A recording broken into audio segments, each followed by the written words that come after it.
In 1924, Virginia codified the Racial Purity Act. They legally enforced the one-drop rule, a decree stating that a single drop of Black ancestry meant total exclusion from white society. This 1930 census population schedule shows exactly how the state logged those divisions. The ledger functioned as a bureaucratic algorithm for isolation, reducing individual lives to data points, checking boxes to ensure citizens remained locked out of resources. On the street, that paper-based erasure took on a physical weight. Daily segregation governed nearly every public square, dictating exactly where a person could sit, stand, or exist within the community. But the architects of this system created a logistical contradiction. They built a society meant to marginalize these citizens, yet the government and the private sector simultaneously required their intellectual output to keep the nation moving forward. This reliance triggered a massive systemic backfire. The people targeted for exclusion ended up providing the essential logic and engineering that would define the next century of American life. By the 1940s, the American medical system operated with rigid divisions. Black patients were typically placed in underfunded, segregated wards, isolated from the high-tech treatments available to white patients. In 1951, Henrietta Lacks sought treatment at one of these facilities. While the state controlled where her physical body could receive care, doctors extracted tissue samples from her cervix without her consent. They found something they had never seen before. These are HeLa cells. While most human cells die after a set number of divisions, these possess biological immortality. They replicated endlessly in a lab, providing a permanent, living foundation for medical experimentation. Researchers used these cells to develop the polio vaccine, test early chemotherapy, and study the effects of radiation. Global medical progress shifted because of her unique biological blueprint. The medical system overcame its most lethal challenges by building its cures on the cells of a Black woman it had systematically pushed to the margins. A decade later, the Cold War pushed the nation toward orbit. The government enforced Jim Crow laws at home while struggling to keep pace with the Soviet Union in the race to the stars.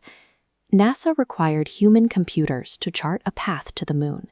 Katherine provided the exact orbital mechanics needed for the Apollo missions to leave the atmosphere and return to Earth. This creates a startling image of American history. The government relied on the mathematical genius of the same people it forced to the back of the bus to navigate a rocket into space. That expertise eventually extended back to the ground. Dr. Gladys West developed the complex mathematical models needed to define the geoid, the irregular gravitational shape of the entire planet. Her programming allowed satellites to triangulate positions on the surface with absolute accuracy. Every time a GPS network guides a car or tracks a package today, it follows the map she calculated. The tools we use to explore the cosmos and navigate our own neighborhoods were built by the minds the state spent decades trying to suppress. This same pattern exists within the physical infrastructure that maintains our daily safety and health. Dr. Patricia Bath engineered the laser phaco probe, a tool that uses laser technology to revolutionize cataract surgery. Her invention helped restore sight to thousands of patients across the globe.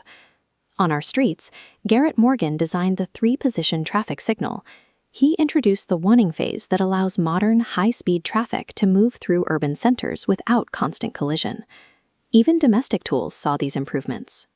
Sarah Boone applied industrial design principles to the home, engineering the curved, collapsible ironing board to handle the specific needs of modern garment care. These specific contributions form the baseline of modern life. From the tools in a surgical suite to the flow of city traffic, these inventions provide the structural support for our daily routines. The legal efforts to bury these lives failed. You cannot bury the roots and expect the tree to survive.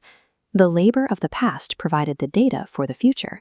As the old economic threads snapped, they were replaced by the fiber optic architecture of the digital age.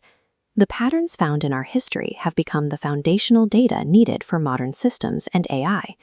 When we examine these breakthroughs together, we see that Black history is the foundational logic of American technology. The single drop of blood once used for restriction ultimately provided a blueprint for the world. The attempt to exclude these minds backfired, creating the very map that guides us toward the future.